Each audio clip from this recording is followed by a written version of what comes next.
Christmas வருகை. கிறிஸ்துவுக்குள் பிரியமானவர்களே, சகரியாவால் 1 வருடத்திற்கு அதிகமாக பேச முடியவில்லை.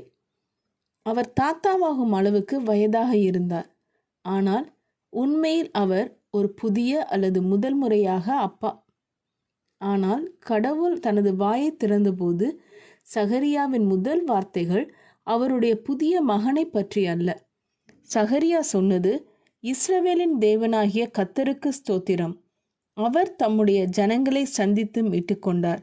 சகோதரி நான்சி சொல்கிறார்கள், கிறிஸ்மஸ் நேரத்தில் நாம் நமது நண்பர்கள் மற்றும் உறவினர்களை சென்று பார்ப்பதற்கும் அவர்களுடன் இனிமையான நாட்களை செலவழிப்பதற்கும் விரும்புகிறோம். ஆனால் கடவுள் தம் மக்களை பார்க்க வரும்போது அவர் தமது கடமைகளை நிறைவேற்றுகிறார். உதாரணமாக, எகிப்திய அடிமைத்தனத்திலிருந்து விடுவிப்பதற்காக கடவுள் இஸ்ரவேல் மக்களை சந்திக்க வந்தார். இன்று நாம் கிறிஸ்துவின் வருகைக்காக காத்திருக்கிறோம். அவர் அந்த முதல் கிறிஸ்மஸில் வந்ததைப் போலவே அவர் மீண்டும் வருகை தருவார். இதற்கிடையில் அவருடைய வாக்குறுதி நிறைவேறுவதை எதிர்பார்த்து நாம் அவரை தொழுது அவருக்காக காத்திருப்போம். ஜெபம் செய்வோம்.